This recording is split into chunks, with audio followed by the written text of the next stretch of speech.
Trick square trick बताएंगे। 18 का आधा करेंगे कैसे, 8 + 1 करेंगे तो 9 आ जाएगा।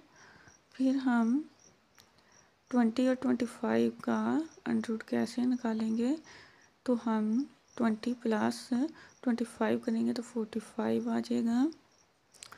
फिर हम 30 25 का आधा कैसे करेंगे, तो हम 30 + 25 करेंगे तो इक्वल टू 55 आ जाएगा।